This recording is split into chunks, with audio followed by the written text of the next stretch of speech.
வணக்கம், namaskar, welcome back to my channel. என் பேர் உமா. இந்த வீடியோவில் இன்றைக்கி நம்ம பார்க்க போகிறது நான் அப்படிங்கிற வார்த்தைக்கு ஹிந்தியில் மேனே அப்படிங்கிற 2 வேர்ட்ஸ் இருக்குது. இந்த ரெண்டும் எப்போ யூஸ் பண்ணுவோம் அப்படிங்கிறத பார்க்க போகிறோம்.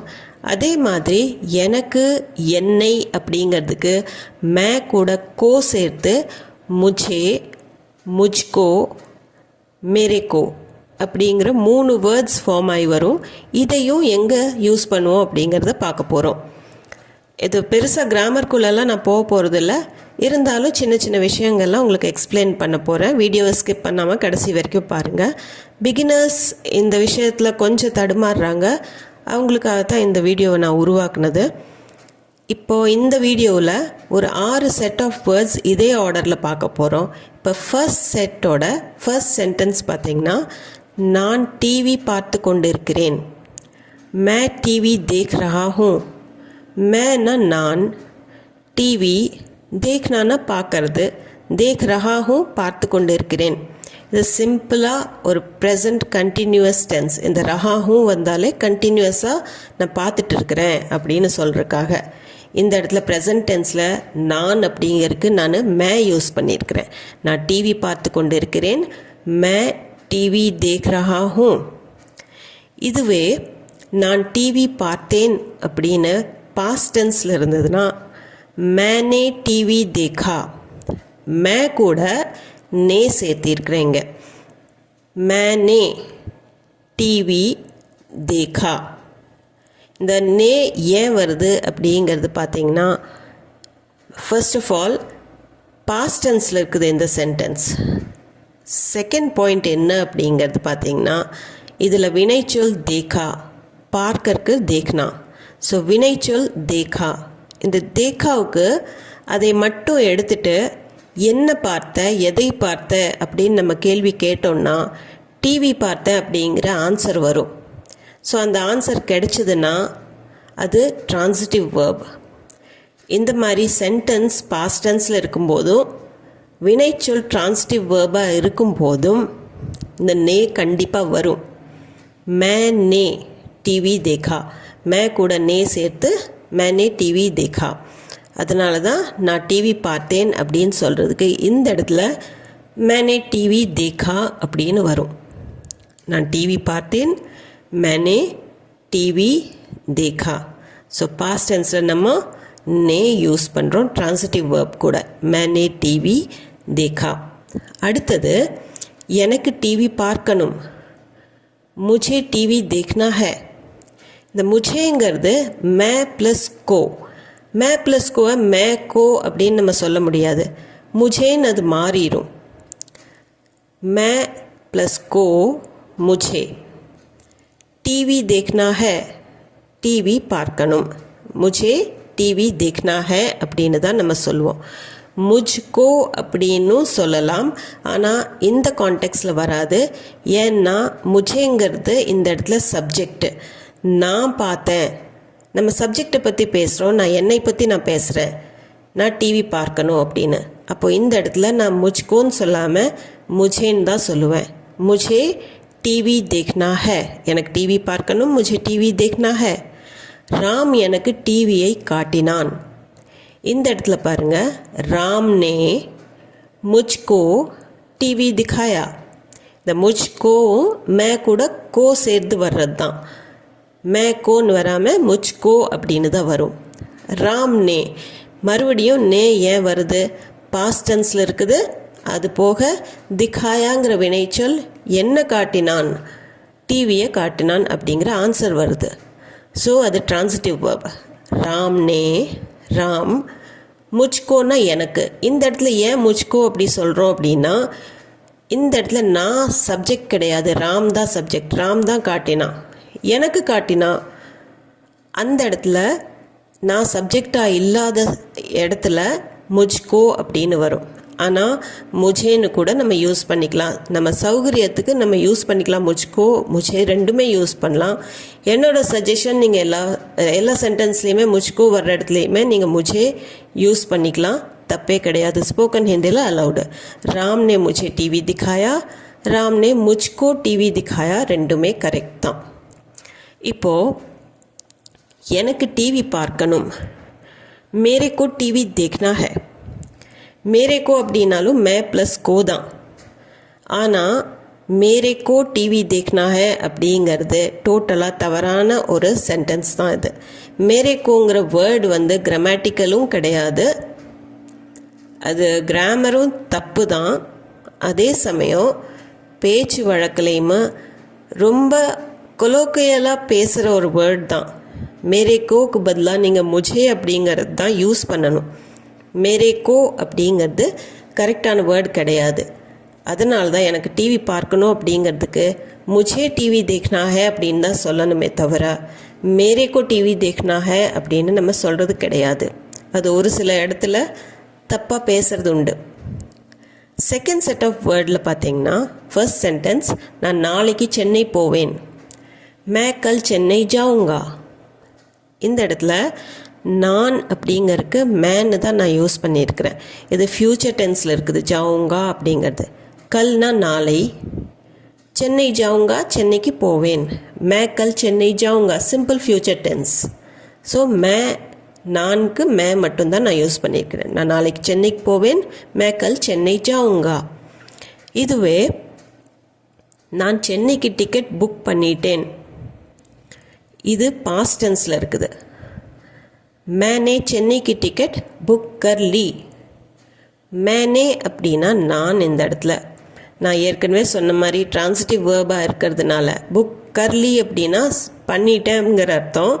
என்ன பண்ணிட்டேன்? டிக்கெட் புக் பண்ணிட்டேன். ஸோ அந்த ஆன்சர் கிடைக்கிறதுனால அது டிரான்சிட்டிவ் வேர்ப்.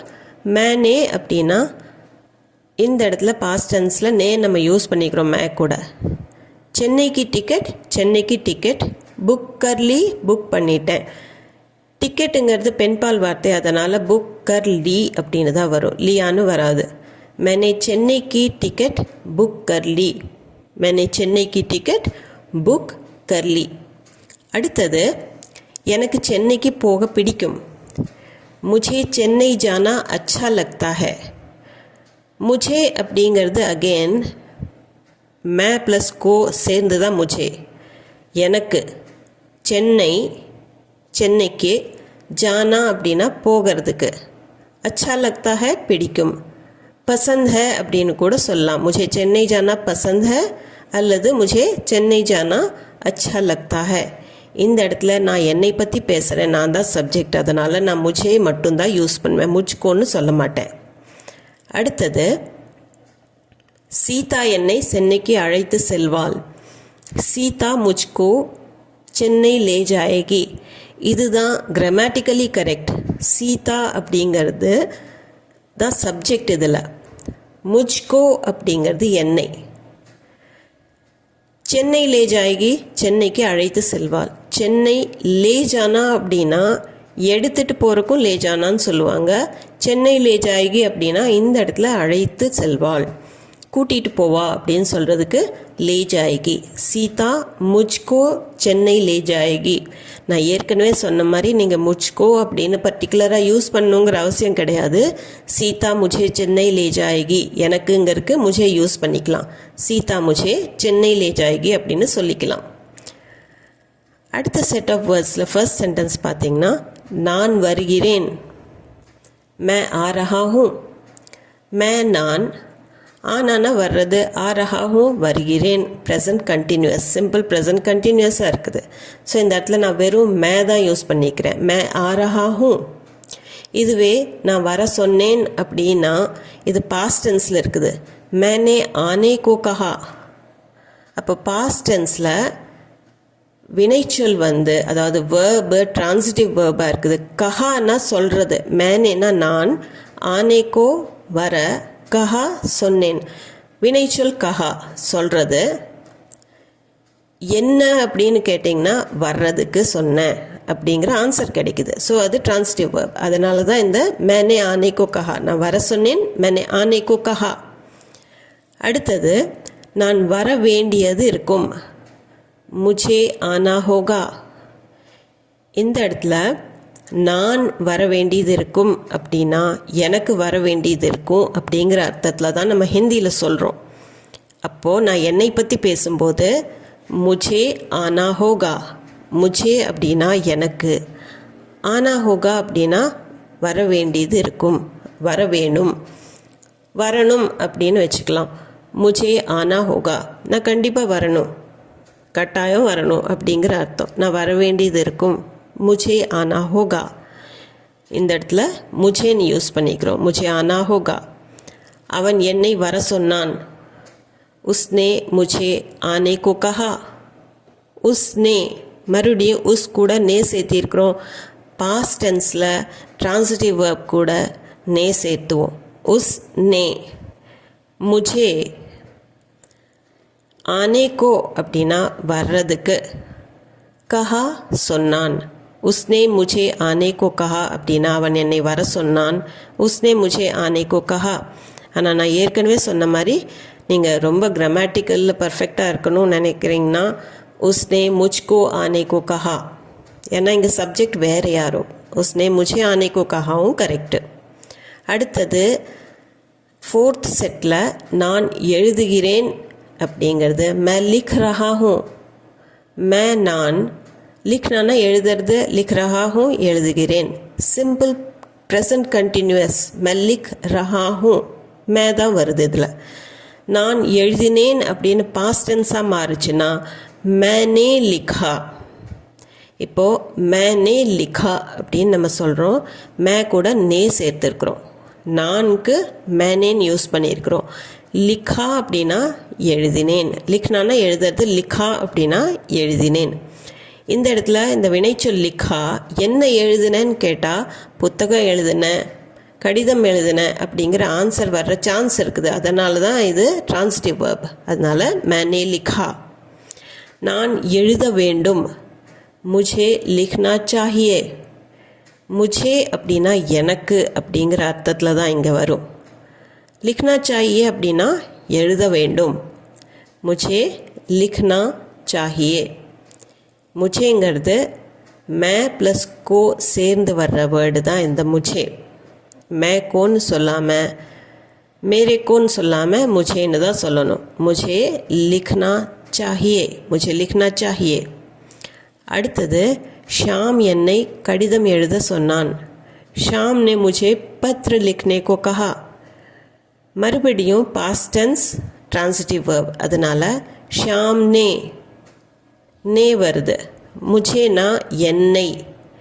ஏன் முझको வரல நீங்கள் எழுதலை அப்படின்னா முझे அலவுடு தான். ஆனால் கிராமட்டிக்கலி ரொம்ப பர்ஃபெக்டாக இருக்கணும்னா முझको நீங்கள் சேர்த்துக்கலாம். ஆனால் मुझेன்னு கூட நீங்கள் சொல்லலாம். ஷாம் ने मुझे பத்ரனா கடிதம், லிக்னானா எழுதுறது, லிக்னே கோ எழுத, கஹா சொன்னான். ஷாம் ने मुझे பத்ர லிக்னே கோ கஹா. இந்த கஹாங்கிற வினைச்சொல் ட்ரான்சிட்டிவ் வேர்ப் ஏன் அப்படின்னா என்ன சொன்னான் அப்படின்னு கேட்டால் எழுத சொன்னான். ஸோ அந்த ஆன்சர் கிடைக்கும்போது அது ட்ரான்சிட்டிவ் வேர்ப். ஷாம் ने मुझे பத்ர லிக்னே கோ கஹா. இந்த இடத்துல मुझे தான் யூஸ் பண்ணிக்கிறோம். 5வது செட்டில் பார்த்தீங்கன்னா என்னால் புரிந்து கொள்ள முடிகிறது. மே சமஜ் சக்தா ஹூம். மே நான், சமஜ்னானா புரியறது, சக்தா ஹூம் அப்படிங்கிறது முடியுது அப்படிங்கிறத அர்த்தத்தில் சொல்கிறோம். மே சமஜ் சக்தா ஹூம் இது சிம்பிள் ப்ரெசன்ட் டென்ஸ். என்னால் புரிந்து கொள்ள முடிகிறது, மே சமஜ் சக்தா ஹூம், மே தான் யூஸ் பண்ணியிருக்கிறோம். இதே நான் அவனுக்கு புரிய வைத்தேன் அப்படின்னு பாஸ்ட் டென்ஸில் சொல்லும்போது मैंने उसे समझाया, मैंने தான் வரும். मैंने उसे அப்படின்னா அவனுக்கு, சம்ஜானா அப்படின்னா புரிய வைக்கிறது, சமஜ்னானா புரியறது, சம்ஜானானா புரிய வைக்கிறது, சம்ஜாயா அப்படின்னா புரிய வைத்தேன். मैंने समझायाனா நான் புரிய வைத்தேன். मैंने उसे समझाया. இப்போ சம்ஜாயா வினைச்சொல் நீங்கள் எடுத்துட்டிங்கன்னா என்ன சம்ஜாயா, என்ன புரிய வச்ச அப்படின்னு கேட்டால் ஏதோ ஒரு விஷயத்தை புரிய வச்ச அப்படின்னு நம்ம சொல்லலாம். அதனால தான் இது ட்ரான்சிட்டிவ் வேர்ப். அதனால் मैंने उसे समझाया. அடுத்தது குரு எனக்கு புரிய வைத்தார். குரு ने मुझे समझाया. குரு ने, குரு, முझेனா எனக்கு. இந்த இடத்துல குரு தான் சப்ஜெக்ட். அதனால் எனக்கு அப்படிங்கிறதுக்கு நம்ம मुझको யூஸ் பண்ணிக்கலாம். समझाया, குரு ने मुझको समझाया அப்படின்னு சொல்லலாம்.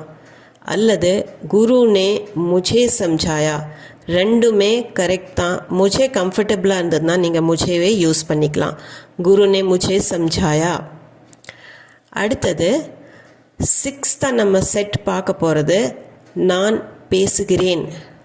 मैं बात करता हूँ. मैंना நான், बातனா பேசுறது, बात करना அப்படின்னா பேசுறது, बात करता हूँ பேசுகிறேன். मैं கூட ஹூல முடியுதுன்னா அது சிம்பிள் ப்ரெசன்ட் டென்ஸ். நான் பேசுகிறேன், मैं बात करता हूँ. मैं தான் யூஸ் பண்ணிக்கிறோம் இந்த இடத்துல சிம்பிள் ப்ரெசண்ட்டில். நான் அவனிடம் பேசினேன், இது பாஸ்ட் டென்ஸ். मैंने उससे बात की. இந்த இடத்துல மே கூட நே சேர்த்திருக்கிறோம். मैंने. அப்போது லாஸ்ட் சென்டென்ஸில் மே பார்த்தோம், இந்த சென்டென்ஸில் मैंने. உஸ்ஸே அவனிடம். பாத் கி அப்படின்னா பேசினேன். பாத்துங்கிறது பெண் பால் வார்த்தை, அதனால பாத் கி அப்படின்னு தான் வரும், பாத் கியான்னு வராது. मैंने उससे बात की. அடுத்த சென்டென்ஸ் பார்த்தீங்கன்னா நான் சொல்ல வேண்டும். मुझे बताना है. எனக்கு சொல்லணும் அப்படிங்கிற அர்த்தத்தில் இருக்கிறதுனால முझेன்னு தான் வரும், எனக்கு. பத்தானா ஹே அப்படின்னா சொல்லணும், பத்தானான்னா சொல்கிறது, பத்தானா ஹே அப்படின்னா சொல்ல வேண்டும். முझे பத்தானா ஹே. இந்த இடத்துல நான் என்னை பற்றி சொல்லிட்டு இருக்கிறேன், நான் சொல்லணும் அப்படின்னு, அதனால முझकोன்னு வராமல் முझेன்னு தான் வரும். मुझे बताना है, मुझे बताना है, நான் சொல்ல வேண்டும். அடுத்தது அவன் என்னிடம் கூறினான். உஸ்னே முझे बताया. உஸ்னே அப்படின்னா அவன். இந்த இடத்துலையும் உஸ் கூட நே சேர்த்திருக்கிறோம். பத்தாயாங்கிறது வினைச்சொல், சொன்னான் அப்படிங்கிறதுக்கு. என்ன சொன்னான் அப்படிங்கிறதுக்கு ஆன்சர் கிடைக்கும். என்ன சொன்னான் அப்படின்னு கேட்டாலே அதுக்கு ஒரு விடை இருக்கும். அதனால தான் இது உஸ்னே முझे எனக்கு சொன்னான்கிறதுக்கு பத்தாயா. உஸ்னே முझको பத்தாயான்னு கூட சொல்லலாம். அடுத்தது அவன் என்னிடம் சொல்வான். वो मुझे बताएगा. வோனா அவன், முझे அப்படின்னா எனக்கு, பத்தாயேகானா சொல்வான், இது ஃப்யூச்சர் டென்ஸு. அல்லது वो मुझको बताएगा அப்படின்னு நீங்கள் சொல்லலாம். ரெண்டுமே ஆக்சுவலி அக்செப்டபிள் தான் இது ஸ்போக்கன் ஹிந்தியில். वो मुझे बताएगा கூட நீங்கள் சொல்லலாம், वो मुझको बताएगा கரெக்டாக இருந்தாலும். இந்த வீடியோ உங்களுக்கு யூஸ்ஃபுல்லாக இருந்திருக்கும்னு நினைக்கிறேன். உங்கள் டவுட்ஸ் இந்த மேனே முझको இதெல்லாம் கொஞ்சம் கிளியர் ஆகிருக்கும்னு நினைக்கிறேன். இந்த வீடியோ சம்மந்தமாக வேறு ஏதாவது டவுட்ஸ் கொஷின்ஸ் இருந்ததுன்னா கமெண்ட் செக்ஷனில் கண்டிப்பாக கமெண்ட் பண்ணி கேளுங்க. அது போக நம்ம சேனலுக்கு புதுசாக இருந்தீங்கன்னா சேனலை மறக்காமல் சப்ஸ்கிரைப் பண்ணிக்கோங்க. இந்த வீடியோ பிடிச்சிருந்தா லைக் பண்ணிவிட்டு ஹை பாயிண்ட்ஸும் கொடுத்துட்டு உங்கள் ஃபேமிலி அண்ட் ஃப்ரெண்ட்ஸ் சர்க்கிளில் யாராச்சும் ஹிந்தி தேவைப்பட்டதுன்னா அவங்களுக்கு கண்டிப்பாக ஷேர் பண்ணுங்கள். நான் மீண்டும் ஒரு வீடியோவில் உங்களை சந்திக்கிறேன். தேங்க்ஸ் ஃபார் வாட்சிங்.